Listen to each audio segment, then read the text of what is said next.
These Ohio State players think the Miami win in the Cotton Bowl was just a fluke over Ohio State. Look, I understand that after you lose a game, you're not supposed to kiss the feet of the winner. You don't have to grovel to the winner. But I believe the easy thing is to say, we lost, give them credit, we will be better next time. That's all you got to say, and nobody will blink an eye. But the way that the Ohio State Buckeyes players are acting after they lost, they're going outside. They're going outside. Now, first it was Caden Curry right after the game when he said this. You know, if you play that game 10 times, we know the outcome of the other 9 would be, but it just sucks. I mean, you know, it's such a great team to, you know, if you play that game. You know, if we play that game, what the 9 other outcomes would be.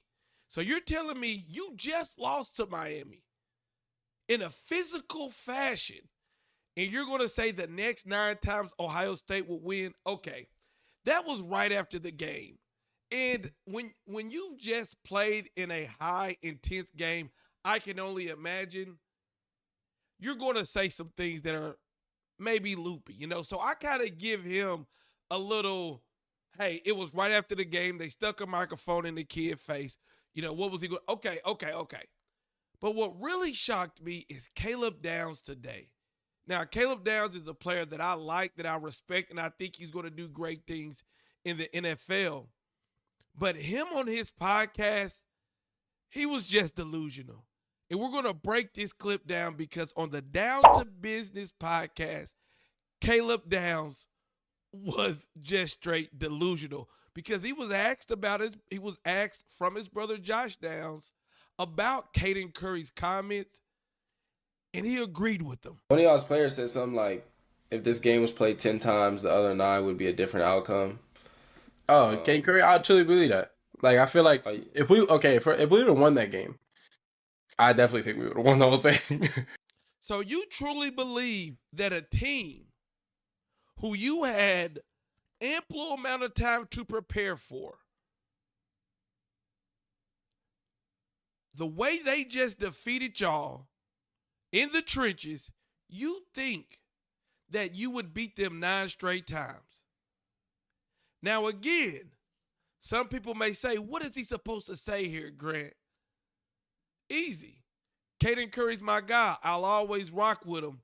I don't know about that, but all I'm going to say is I'm going to ride with my guys. Something like that. But to say, oh, I absolutely agree. And then to go on and say, if we would have won that game, we would have won it all. Ifs. That is what college football has come to. Ifs. If this didn't happen, if that didn't happen, the committee, if this didn't happen, if this didn't happen, and then talking heads, if this didn't happen, then if that didn't happen. It's that is what it's been like, but now to see players actually leech on to a hypothetical, sad. And yeah, I think we played bad football. Like, we didn't play good football like we had been playing the whole season. So if we had played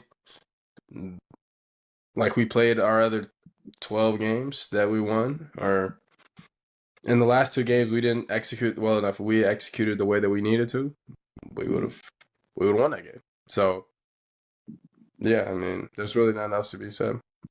Let me ask you this, Caleb Downs. Does Miami, do they get any credit? You say you played bad football. Was it because of you guys, or did Miami have something to do with it? This is a serious question. Because Miami pushed the ball down your throat, threw the ball to Mark Fletcher, scored a touchdown. Did Miami have something to do with that, or was that lucky? Keontae Scott picked 6. Did Keontae Scott do the film study? Did Keontae Scott take the risk? Did they have something to do with Ruben Bain affecting Julian Saint's timing for when he threw that ball and it was picked off, taken to the house? Well, what about at the end of the game when you needed to get the ball back for your offense? Did Miami have something to do with them just running the ball down your throat? Or was it all just Ohio State was just playing bad football? Listen to how you sound, and then you would go on to say, well, if we played like the other, here's the bottom line. Ohio State, they played Texas. The other two teams, and they won that game. The other two teams that was on the level or better than Texas, they lost. Those are facts. Do you think it has something to do with the competition? I'm just asking, because it's not just Ohio State out there playing ball. I feel you. I don't. It's hard to say something like that. Like, I mean, I didn't say it, after but the like one, I after guess the one sample size, you can't. It's hard to say like, oh, we beat y'all 99 out of 100 times. This is the one time, like. Bro. But there is games like that. Like at the end of the day, it's no, who there wins that is, day. there is. But I agree with Caleb Downs. There are games like that.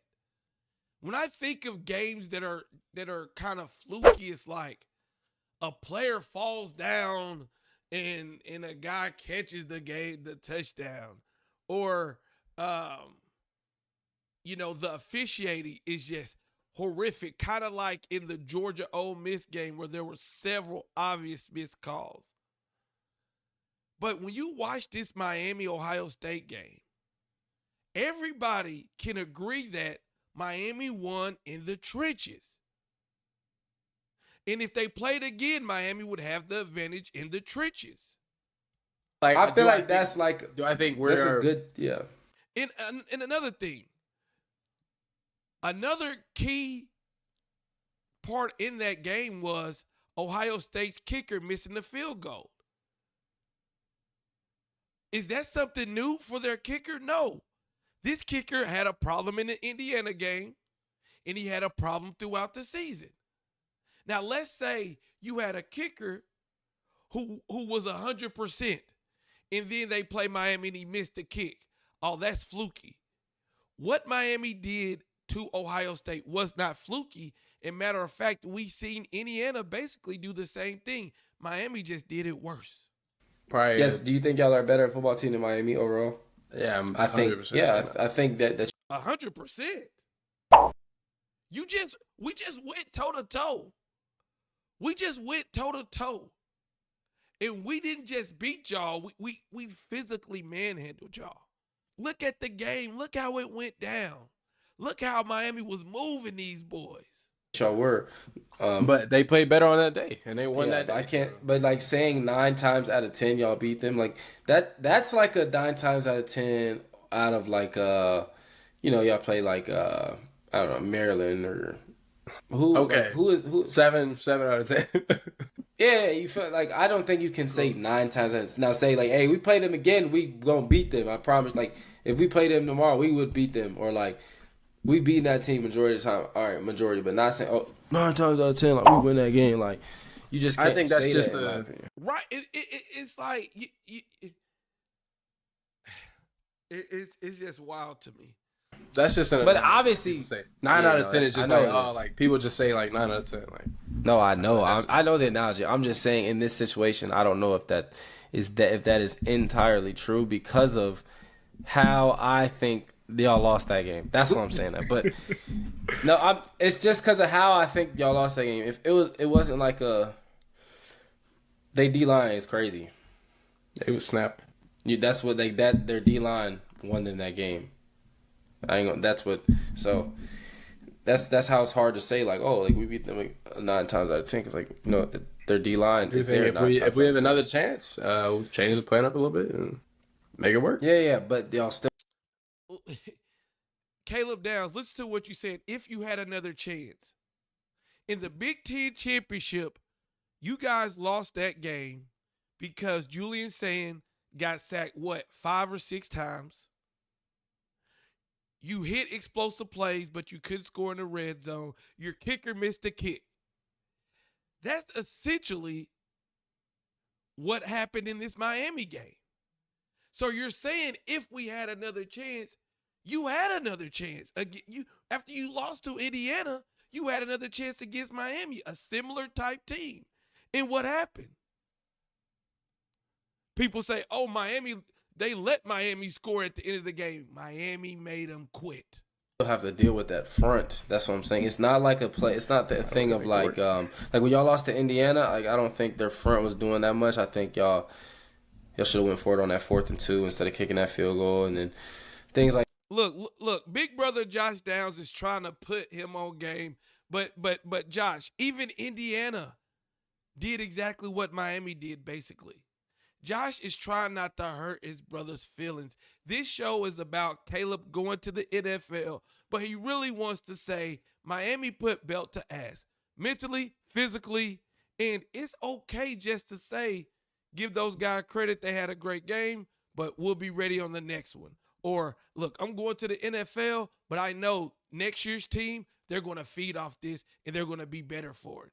It's just so easy to say that. But you would rather say 9 out of 10 times we would have won. If we would have beat them, we would have won the championships. That is a crazy mindset to lose and that to be your takeaway. I lost today, but if we do it again, well, guess what? It's the college football playoffs. You're a national champion. You know you only get one chance. I wonder what you would have said if Tennessee would have said that to you, if Notre Dame would have said that to you, if Oregon would have said that to you. Like that, like, yeah, that's different. They're a great team too, though. But when you have a team that has a front that is just dominating your front, it's hard to win that game. Like it's hard to beat a team that has a better front seven than you. That's 100% true. That's where wins come from. That's what I'm saying. So if a team has a better front seven than you, it's hard to say like we'll beat them 9 times out of 10 if they have a better front seven than you, because then you're like, that's not true. Like if it was, I'm not. Y'all could beat them though. Y'all can beat them. I'm just saying like there is an alternate universe where Ohio State could luck up and beat Miami. But I only got one game to go off of. You can use ifs, ands, or buts. I can use if, ands, or buts. But we only got one game to go off of. And after watching that game, I don't see it. Like if it was, hey man, we'll never know. At the end of the day, we'll never know. No, that's what I'm saying. You never know. Like, I don't know. Now look, here's at the end of the day, I think what's wild to me in all this is the two players. Not only one player is saying this, but two players. Both of those players were on defense. Both of those players had a chance to affect these games. As a matter of fact, you know, Caleb Downs had a hell of a game. Can't say the same about Caden Curry. But you're doing all this what ifs and if, ands, or buts when you were on the field. Miami got the ball back. You had a chance to get the ball back for your offense. But Miami went down, 10-play drive over 5 minutes and made y'all quit. Where was this energy at on the field? Where was this confidence on the field? You had a chance and you didn't get it done. And now that they've driven the ball 70 yards down and broke your wheel, now you want to get on the mic and say if, ands, or buts. And I wonder if that is part of the problem with this year's Ohio State team. Did they have that mentality? Because you got to realize, guys, coming into the game, Caden McDonald said he wouldn't be blocked. Arvell Reese said they didn't want to be here. We just want to get up out of here. Jeremiah Smith said they got something for Miami on New Year's Eve. Now, Jeremiah Smith, he balled out. Shout out to him. But y'all did all that talking before the game, and y'all are doing a lot of talking after the game. But when you were toe-to-toe with the Miami Hurricane, what happened? I wonder if that is the mindset that got this team to where they are today. No Big Ten championship, no Cotton Bowl, and sitting at home doing podcasts while the Miami Hurricanes are still playing. I wonder. I don't know, but you guys let me know what you think in the comments.